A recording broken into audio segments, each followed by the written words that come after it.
दोस्तों नमस्कार, मैं मनोज कुमार शर्मा एक बार फिर आपके बीच में दोस्तों लेकर के वो खबर आज़ाद हिंद आवाज़ न्यूज़ के लिए, जिस खबर को लेकर के मध्य प्रदेश में काफ़ी ज़्यादा हंगामा हो चला है।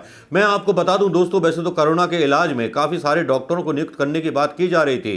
कुछ ऐसे डॉक्टरों को भी नियुक्त करने की बात की जा रही थी जो सेवा कर सकें, जो आयुर्वेदिक डॉक्टर हों।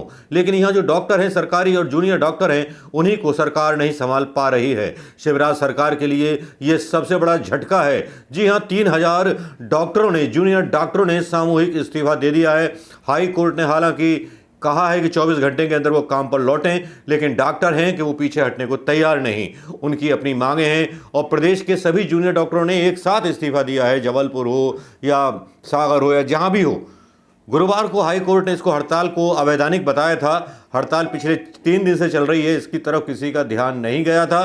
हाई कोर्ट ने जूडा के 24 घंटे के अंदर काम, मतलब जूनियर डॉक्टर एसोसिएशन को 24 घंटे के अंदर काम पर लौटने के निर्देश दिए थे। ग्वालियर में जूनियर डॉक्टरों ने अपनी मांग को लेकर सामूहिक इस्तीफा दे दिया, जबलपुर में दे दिया। एक जूनियर डॉक्टर ने बताया कि गुरुवार को मध्य प्रदेश में सभी डॉक्टरों ने इस्तीफा दे दिया है। कोरोना और ब्लैक फंगस के कहर के बीच मध्य प्रदेश में जूनियर डॉक्टर 3 दिन से हड़ताल पर थे। करीब 3000 डॉक्टरों ने अपनी मांग को लेकर काम से किनारा कर लिया। जूनियर डॉक्टरों की मांग क्या थी? जूनियर डॉक्टर सरकार से मुख्य तौर पर मानदेय बढ़ाने और कोरोना वायरस से संक्रमित होने पर उन्हें और उनके परिवार के लिए मुफ्त इलाज की मांग कर रहे थे। प्रदेश सरकार ने जूनियर डॉक्टरों को हड़ताल जारी करने पर सख्त कार्रवाई की चेतावनी दी थी। इससे पहले गुरुवार को मध्य प्रदेश हाईकोर्ट ने जूनियर डॉक्टरों की हड़ताल को, मैंने बता दिया पहले कि अवैधानिक करार दे दिया था। 24 घंटे के भीतर टाइम लाइन दिए थे। प्रदेश में कोरोना संक्रमण काफ़ी हद तक अभी कंट्रोल में है, लेकिन अब भी करीब 1000 नए केस रोजाना आ रहे हैं। बुधवार को कोरोना वायरस संक्रमण के 991 नए मामले सामने आए। इसके अलावा 45 मरीजों की मौत भी हो गई। सरकार के लिए ये सबसे बड़ी एक चुनौती होगी कि 3000 डॉक्टरों का, जूनियर डॉक्टरों का एक साथ इस्तीफा दे देना शिवराज सरकार के लिए शायद एक बुरी खबर की तरह है।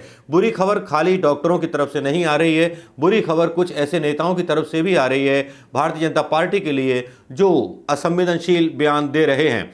असंवेदनशील बयान कुछ इस तरह से दे रहे हैं, जब उनसे कोई सवाल पूछा जाता है तो मंत्री, जो पूर्व मंत्री होते हैं ब्रजमोहन अग्रवाल, जो हैं छत्तीसगढ़ के पूर्व एक मंत्री होते हैं, वो बयान देते हैं। जब महंगाई पर सवाल किया जाता है वो बयान देते हैं कि महंगाई कम करनी है तो खाना पीना छोड़ दो, पेट्रोल डलवाना छोड़ दो। इसके अलावा क्या कहेंगे? क्या बयान दिया उन्होंने छत्तीसगढ़ में, जरा ये सुन लीजिए। अगर महंगाई राष्ट्रीय आपदा है तो फिर मुझे लगता है कि जो लोग इसको आपदा कह रहे हैं वो लोग अब खाना पीना बंद कर दें, अन्न त्याग दें, पेट्रोल का उपयोग करना बंद कर दें। तो खाली मुझे लगता है कि अगर कांग्रेसी और कांग्रेस को वोट देने वाले लोग ये कर देंगे तो महंगाई कम हो जाएगी। ये आपने देख लिया होगा दोस्तों। इस बयान को सुनने के बाद शायद आपको इनकी बेशर्मी पर भी शर्म आ रही होगी, या शर्म भी शर्मा गई होगी इनकी बेशर्मी पर, क्योंकि इस तरह के गाहे बेगाहे बयान आते रहते हैं, चाहे वो निम्मो हो, विप्लव दास हो, तीरथ सिंह हो। ये कुछ इस तरह के बयान देते हैं जिनका संवेदनशीलता और मानवता के साथ कोई लेना देना नहीं है। ये बीजेपी के मंत्री हैं, पूर्व मंत्री हैं ब्रजमोहन अग्रवाल, और इनका ये बयान काफ़ी विवादास्पद हो रहा है, काफ़ी वायरल हो रहा है। इन मंत्री जी का ये बयान असंवेदनशीलता की पराकाष्ठा को पार करता हुआ। हालांकि सरकार तो पहले ही, जो केंद्र सरकार है, असंवेदनशीलता की पराकाष्ठा पहले ही पार कर चुकी है।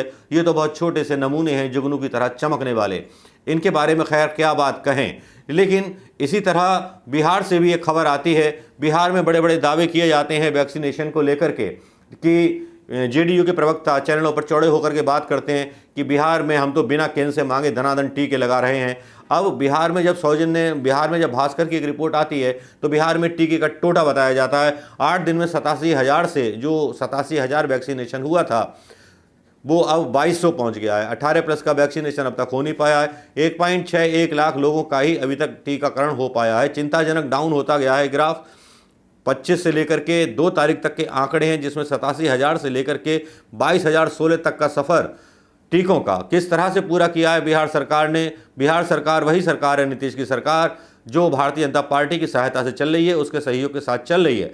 हालांकि नीतीश सरकार के ही एक मंत्री ने सीधे सीधे साफ शब्दों में स्वीकार किया है कि जनता ने जो मत दिया था, जो मैंडेट दिया था, वो तेजस्वी यादव को दिया था।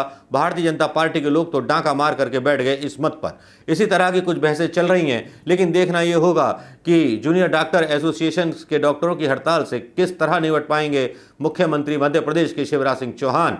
और असंवेदनशील बयान के लिए क्या भारतीय जनता पार्टी अपने पूर्व मंत्री छत्तीसगढ़ के ब्रजमोहन अग्रवाल के खिलाफ कोई एक्शन लेगी या एक्शन लेना चाहिए? हालांकि इस तरह की संवेदनशीलता कभी भारतीय जनता पार्टी के नेतृत्व द्वारा दिखाई नहीं जाती।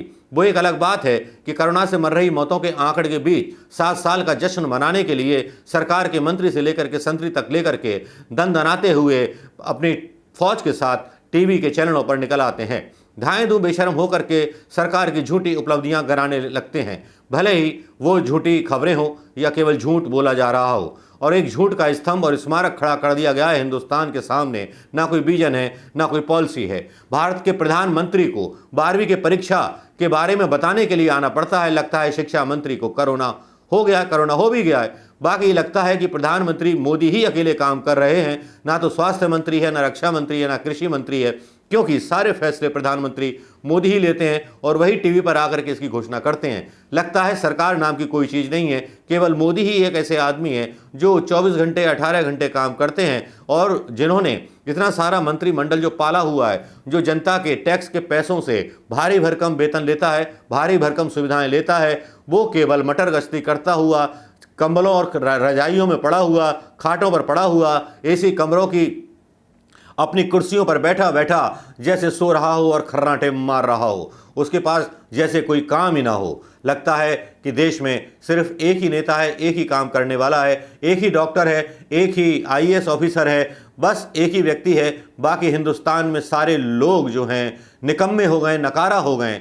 केवल कुछ ही लोग हैं जो काम करते हैं। जो काम करते हैं वो टीवी पर अक्सर दिखाई दे जाते हैं, कभी 12वीं की परीक्षा के बारे में घोषणा करते हुए, कभी वैक्सीन बनाते हुए, कभी वैक्सीन गुरु बने हुए मिल जाते हैं, कभी वैक्सीन टीका का अभियान करते हुए विश्व गुरु बनने का दावा करते हैं। भले ही एक नाटक चल रहा हो, परिप्रेक्ष्य में टीवी पर लाइव दिखाया जा रहा हो, और वो नाटक चल रहा है एक ऐसे व्यापारी के बारे में जो एक ऐसे देश में चला गया जिस देश ने उसके खिलाफ डोमिनिका ने मेहुल कुमार चौकसी के खिलाफ कार्रवाई की। सरकार के आला अफसर ईडी आईडी बताए जा रहे हैं कि वो डोमिनिका में पड़े हैं, उसको भारत लेकर आएंगे। 2 दिन हो गए लेकिन अभी तक लेकर नहीं आ पाए। मुझे तो शक होता है कि मेहुल चौकसी को बचाने गई है सरकार या उसका प्रत्यार्पण करने गई है। शक तो होना लाजमी है, क्योंकि यही लोग इन्हीं सरकार के रहते हुए विदेश भाग गए थे, विदेशियों की नागरिकता ले ली थी। अब आप सोचेंगे कि मेहुल कुमार चौकसी का संबंध कोरोना से क्या? आप जोड़ेंगे संबंध तो सारे संबंध नजर आ जाएंगे, क्योंकि आज ही अभी ही घोषणा हुई है कि सीरम वैक्सीन ने स्पुतनिक वैक्सीन के निर्माण करने की ड्रग कंट्रोलर से अनुमति मांगी है। अब कोवैक्सीन कहाँ गई, इसके बारे में कोई जवाब देने को तैयार नहीं है।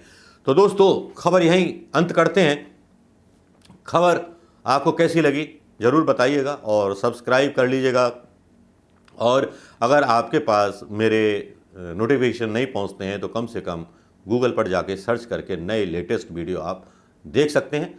थैंक यू दोस्तों, साथ निभाने के लिए, इतनी बड़ी फैमिली के लिए आपका बहुत बहुत शुक्रगुजार हूँ।